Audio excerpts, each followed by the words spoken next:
Hello students, आपका हमारे channel doubt अड्डा में स्वागत है। आज हम लोग वैद्युत क्षेत्र और वैद्युत क्षेत्र बल रेखाओं के बारे में डिस्कस करेंगे और इनके क्या गुण होते हैं इनके बारे में डिस्कस करेंगे। इससे पहले हम लोग बात करेंगे वैद्युत क्षेत्र। ठीक, वैद्युत क्षेत्र क्या होता है? देखिए, वैद्युत क्षेत्र जैसे मान लीजिए कोई आपका चार्ज है, आपको कुछ चार्ज, ये चार्ज, ठीक। तो चार्ज क्या होता है कि वैद्युत क्षेत्र क्या कहलाएगा कि कोई चार्ज है उसके आसपास का वह क्षेत्र, मतलब आसपास का क्षेत्र, मतलब कोई मान लेते हैं कोई भी क्षेत्र होगा। जैसे यहाँ तक इसका जो वैद्युत क्षेत्र है, इसका वैद्युत क्षेत्र क्या है यहाँ तक, तो क्या है कि अब किसी चार्ज के आसपास का वह क्षेत्र जब हम किसी दूसरे चार्ज, मान लीजिए यहाँ पे जैसे मान लीजिए प्लस चार्ज हम लाए, ठीक, तो इस चार्ज पे जैसे यहाँ पे लाएंगे, ठीक, तो क्या होगा, इस चार्ज पे एक फोर्स काम करने लगेगा। क्या काम करने लगेंगे? एक फोर्स काम करेगा। फोर्स क्या हो सकता है? अट्रैक्शन भी हो सकता है। क्या हो सकता है? अट्रैक्शन भी हो सकता है और रिपल्सन भी हो सकता है। ठीक है, तो उस क्षेत्र को हम लोग क्या कहते हैं? वैद्युत क्षेत्र कहते हैं। समझ में आया कि मतलब चार्ज के चारों ओर का वह क्षेत्र जब हम किसी चार्ज को उसमें लाते हैं, ठीक है, तो क्या होता है, उस पर एक बल महसूस करता है। ठीक है, बल वह क्या हो सकता है? अट्रैक्शन भी हो सकता है और रिपल्सन भी होता है। उसको बोलते हैं वैद्युत क्षेत्र। ठीक, अब वैद्युत बल रेखाएं क्या कहते हैं कि वैद्युत बल रेखाएं वो कहते हैं कि चुंबकीय जो आपका वैद्युत क्षेत्र है, ठीक है, वैद्युत क्षेत्र का, जैसे मान वैद्युत क्षेत्र का मतलब वैद्युत बल रेखा ये कहती हैं कि ये आपका एक प्रकार का रास्ता होता है। ठीक है, वैद्युत बल रेखा क्या होती है? एक प्रकार का रास्ता होता है जिस रास्ते पे जो आपका चार्ज है वो क्या कर सकता है? मोशन कर सकता है। क्या कर सकता है? मोशन कर सकता है। उसी को हम लोग क्या बोलते हैं? वैद्युत बल रेखाएं। क्या कहते हैं? वैद्युत बल रेखाएं। ठीक है, ठीक, मतलब ये जो चार्ज है आपका मोशन कर सकता है। ठीक, जैसे जो चार्ज है तो जिस पाथ पे वो मोशन करेगा उसी को बोलते हैं वैद्युत बल रेखाएं। ठीक है, अब वैद्युत बल रेखाएं के कुछ आपकी प्रॉपर्टीज होती हैं, उनको आपको पता होना चाहिए। ठीक है, क्योंकि ये आगे आपकी जो न्यूमेरिकल्स आप करेंगे उसमें काम आएंगे।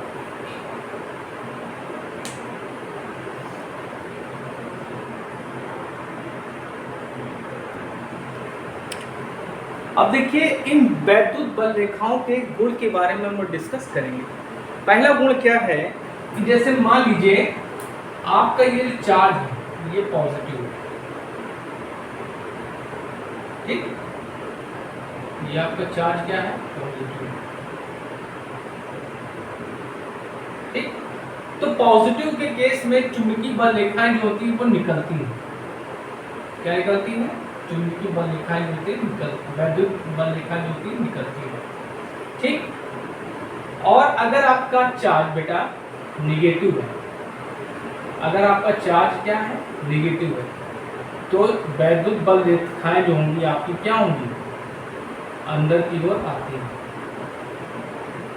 ये क्या होगी? अंदर की ओर आएंगी।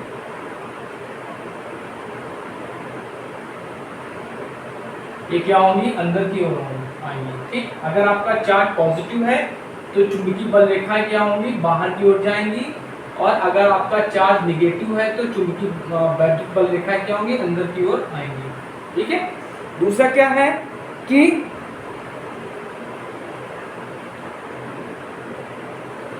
ये क्या करती हैं? एक दूसरे को नहीं काटती है, एक दूसरे को नहीं काटती। ये एक दूसरे को नहीं काटती, एक दूसरे को इंटरसेक्ट नहीं करती है। ठीक है, अगला पॉइंट क्या है?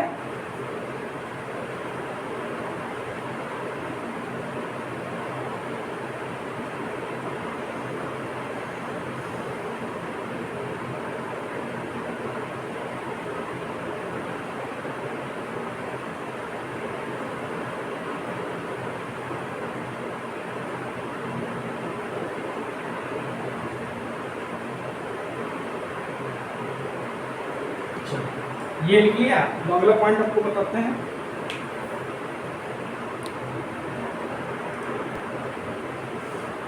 अब देखिए,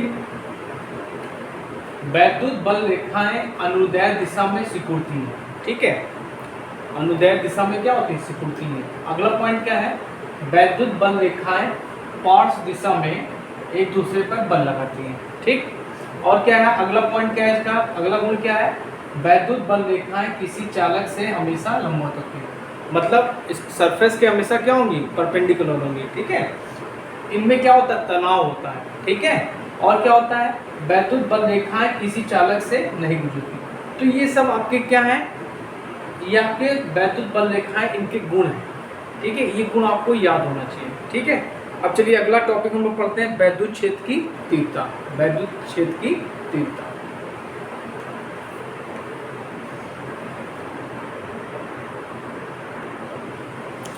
अब चलिए हम लोग पढ़ते हैं वैद्युत क्षेत्र की तीव्रता। ये बहुत काम आने वाला है। इससे रिलेटेड आपके डेरिवेशंस आपके एग्जाम में पूछे जाते हैं, इसको बड़े ध्यान से समझिएगा। देखिए वैद्युत क्षेत्र तीव्रता, मान लेते हैं यहाँ कोई आपका कोई चार्ज है, पॉजिटिव चार्ज है। इससे r डिस्टेंस दूरी पर यहाँ पे कोई एक टेस्टिंग चार्ज है, इसको बोलते हैं टेस्टिंग चार्ज। क्या बोलते हैं बेटा? Testing charge. कोई आपका टेस्टिंग चार्ज रखा है, ठीक। अच्छा, अब हमें क्या निकालना है? इस पॉइंट पे वैद्युत क्षेत्र की तीव्रता निकालना है, ठीक है। अब देखिए वैद्युत क्षेत्र की तीव्रता क्या होता है कि मान लीजिए कि वैद्युत क्षेत्र तीव्रता क्या होता है कि वैद्युत क्षेत्र की तीव्रता क्या हुआ कि किसी वैद्युत क्षेत्र के पॉइंट पर, ये आपका जैसे ये है, इसके द्वारा एक इसका एक क्या होगा? इलेक्ट्रिक फील्ड होगा, ठीक है। इस इलेक्ट्रिक फील्ड के किसी भी पॉइंट पे, ठीक है, अगर आपको कोई टेस्टिंग चार्ज रखा है तो उस पर लगने वाला जो बल होता है उसी को हम लोग क्या कहते हैं? वैद्युत क्षेत्र की तीव्रता। मतलब किसी भी क्षेत्र की, किसी भी इलेक्ट्रिक फील्ड की वैद्युत क्षेत्र की तीव्रता क्या कहेंगे? किसी भी वैद्युत क्षेत्र, ठीक है, क्या कहेंगे? इलेक्ट्रिक फील्ड इंटेंसिटी किसी बिंदु पर स्थित, मतलब कोई पॉइंट है, यहाँ भी हो सकता है, यहाँ भी हो सकता है। तो क्या होता है कि किसी जो वैद्युत क्षेत्र की तीव्रता होती है वो क्या होती है कि वैद्युत क्षेत्र किसी बिंदु, ठीक, मतलब कहने का मतलब है कि वैद्युत क्षेत्र की जो तीव्रता होती है वो क्या होगा? किसी बिंदु पर रखे हुए या स्थित, किसी बिंदु पर रखे हुए या स्थित टेस्टिंग चार्ज पर लगने वाले फोर्स के बराबर क्या होती है? वैद्युत क्षेत्र की तीव्रता होती है। समझ में आया? समझाया? मतलब इसको क्या कह सकते हैं कि वैद्युत क्षेत्र के किसी बिंदु पर वैद्युत क्षेत्र की तीव्रता, ठीक है, किसी वैद्युत क्षेत्र के किसी बिंदु पर वैद्युत क्षेत्र की तीव्रता, ये जो आपका टेस्टिंग चार्ज है इस पे लगने वाले फोर्स के बराबर होती है, ठीक है। अब वैद्युत क्षेत्र की तीव्रता को हम लोग रिप्रेजेंट बेटा किससे करते हैं?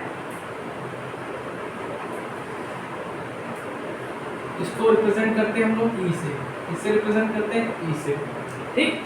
अच्छा, तो क्या होता है? वैद्युत क्षेत्र की तीव्रता इक्वल टू इस टेस्टिंग चार्ज पे जो फोर्स लग रहा होगा, तो फोर्स हमने मान लिया F लग रहा है, ये अपना फोर्स इस पे लगाएगा ना, ये फोर्स अपना इस पे लगाएगा, ठीक। अगर पॉजिटिव होगा तो क्या होगा? रिपल्सन होगा, अगर निगेटिव होगा तो अट्रैक्शन होगा।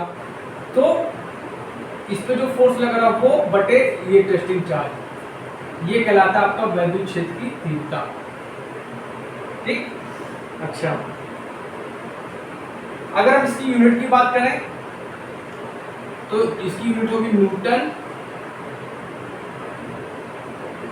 पर कूलम। न्यूटन पर कूलम इसकी यूनिट होगी, ठीक। अच्छा,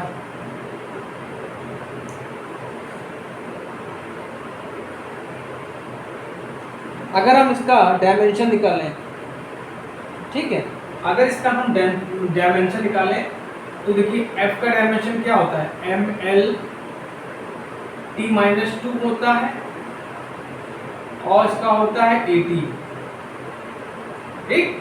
तो ये ऊपर चला जाएगा तो क्या आ जाएगा आपका M L A T minus 3। ये इसका क्या होगा, डायमेंशन हो गया। वैद्युत क्षेत्र की तीव्रता का डायमेंशन क्या होगा आपका, ये होगा, ठीक, -1, ए की पावर -1 हो जाएगी क्योंकि ए ऊपर आपका जा रहा है, ठीक है। और यूनिट इसकी क्या हो गई, न्यूटन पर कूलम, ठीक। अब हमको क्या करना है कि यहाँ पे जो टेस्टिंग चार्ज रखा है इस पे हमको इंटेंसिटी निकालना है, ठीक है, वैद्युत क्षेत्र इंटेंसिटी ऑफ इलेक्ट्रिक फील्ड निकालना है, ठीक। तो देखिए कितना क्लियर है। अब बाय द कूलम्स लॉ, अगर इन दोनों के बीच में हम फोर्स निकालें by Coulomb's law, by Coulomb law, इनके बीच में अगर हम फोर्स निकालें तो क्या रहेगा, F equal to 1/4πε0 Q1 Q2 होता है, तो ये आपका Q हो गया और ये आपका Q0 हो गया, अपॉन इनके बीच की डिस्टेंस क्या है आपका R। अब हम लोग इंटेंसिटी इक्वल टू क्या जानते हैं, E इक्वल टू F/Q0 होता है। तो यहाँ पे हम F की वैल्यू इसमें रख देंगे, तो 1/4πε0